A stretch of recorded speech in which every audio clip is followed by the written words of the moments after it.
Medzinárodné divadlo Meteorit má za sebou ďalšiu úspešnú premiéru, tentoraz rozprávky Snehová kráľovná. Režisér Robo Čontoš opäť obsadil do hlavnej úlohy Marianu Ďurianovú. Spolupracujú teda už vyše roka a rozumejú si výborne. Na streche veľmi srdečne vítam moderátorku a herečku Marianu Ďurianovú. Ďakujem, dobrý večer. A herca a riaditeľa divadla Meteorit Roba Čontoša. Ďakujem. Ahojte. Čau. Máš ty aj nejakú inú funkciu, o ktorej neviem? Že o ktorom nevieš? Ešte mám kopa takých funkcií, ale o tom by som radšej teraz nerozprával. Keď si povedal o ktorom, tak hneď by sme teda mali približiť, že väčšinu času si pôsobil v Maďarsku. Hej, áno. V Budapešti som hral v divadlách a režíroval a potom vlastne náhodne som sa dostal naspäť na Slovensko. Áno. Ako sa ti teda režíruje v slovenčine?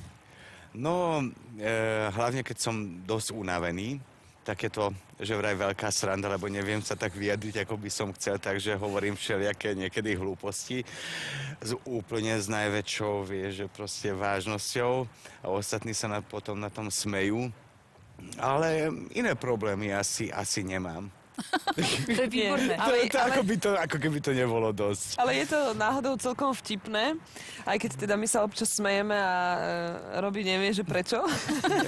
Tak ale predpokladám, že ty ako správna kamarátka a kolegyňa, profesionálna moderátorka, pomôžeš so slovenčinou. Vieš čo, zo začiatku bola táto snaha, ale dá sa povedať, že zišlo na zmar. Ale to vôbec nie je handicap, pretože všetci vieme vlastne, čo chce povedať, tú pointu vždy pochopíme, takže to vôbec nie je problém.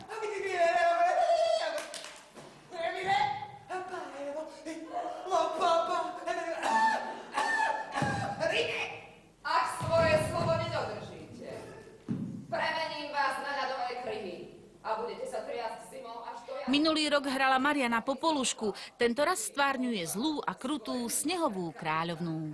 Ona je krutá, lebo je smutná a opustená. Aha. A práve tento pocit sa vlastne pretransformuje do takého toho negatívneho prejavu, ale my tam vlastne tým deťom vysvetlíme, že tá krutosť nie je prvoplánová, ale je to preto, že tá Snehová kráľovna bola zranená. Aj ty si bola niekedy zranená? Určite veľakrát. Ale nezostala si zlá a krutá, hej? Nie, našťastie nie. Tipujem, že byť zlou v divadelnom predstavení alebo v rozprávke ťa baví, áno? V živote nie. Alebo? Nie, možno by som nepovedala úplne, že ma baví, ale páči sa mi prejaviť sa aj takýmto spôsobom v rámci divadla teda. V živote nie, v živote práve naopak. Ja myslím si, že mnohokrát by som mohla byť aj trošku možno krutejšia.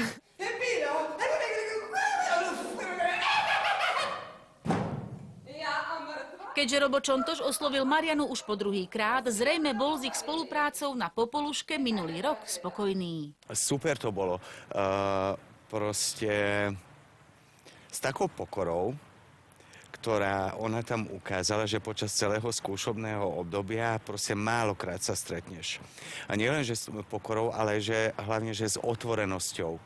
Že proste bola ochotná, že proste vyskúšať všetko, čo prispeje k tej hre a nikdy nedala najavo, že je unavená, že nikdy nedala najavo, že niekoľkokrát sa stalo, že spodné dvere, že musela ako olympikom prebiehať celú sálu.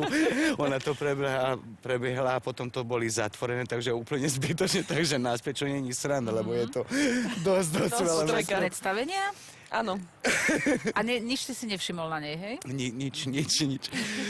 Takže bolo to super a ona postupne sa vyvíjala aj počas predstavenia Popolušky a to už bolo, že samozrejme, že keď riešime novú decembrovú hru, že to budeme spolu a tak sa vybrala Snehová kráľovna. Dalo sa predpokladať, že na hlavu režiséra sa po oslovení Mariany spustia kritiky kolegov, či nie je dosť herečiek a prečo pracuje s moderátorkou. Najčastejšie vraj kritizovali tí, čo Popolušku vôbec nevideli a ako reagovali tí, čo sa pozrieť prišli.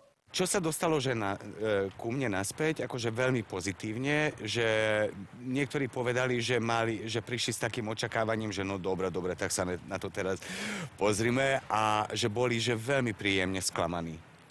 Že... No to sú tieto srandy. To je krásne. Čo som povedal? Príjemne sklamaní. To sa nepovie. Chcel si povedať, že boli príjemne prekvapení jej výkonom? No vidíš, tak sklamala si ich teda. Ale príjemne. A ty si mala aké referencie? Povedal ti niekto do očí niečo negatívne?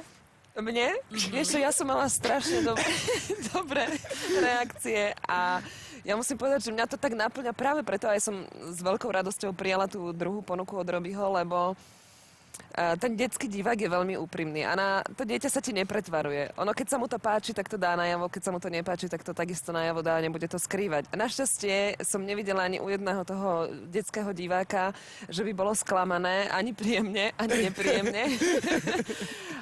A strašne to bolo milé, až miestami fakt dojemné.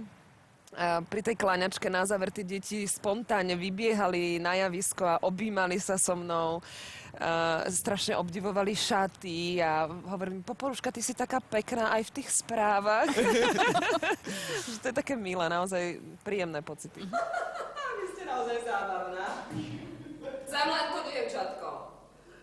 Zlato si môžete nechať. Mám všetkú ľadovú moc sveta, na čo je zlato. V tomto období ste šťastní? Ste naplnení? Ja áno. Ale ja som typ človeka, ktorý je stále šťastný. Mňa svojím spôsobom... To ti neverím. Každý deň niečo naplňa. Tak nebola si vždy šťastná. Mala si ťažké obdobie, aj si bola smutná niekedy. No tak samozrejme, ale nie nejako dlhodobo. Ja si to viem tak nejak vytesniť z hlavy, tie negatívne veci. Vážne? Čiže ty nie si typ, ktorý sa vie dobre vytrápiť? Nie, Kvôli ja sa veľmi láske nerada napríklad? trápim. Ja sa veľmi nerada trápim. Podľa mňa to nemá ani zmysel úplne, pretože... Tak to má asi každý, že sa nerad trápi, len málo kto si vie rozkázať. Čiže ty máš Vieš tú čo, nie, schopnosť. sú ľudia, ktorí vyslovene sa tak bahania v tom trápení a aj si ho možno privolávajú a keď príde, tak si ho tak udržiavajú, to trápenie. Sú takí tí martíri.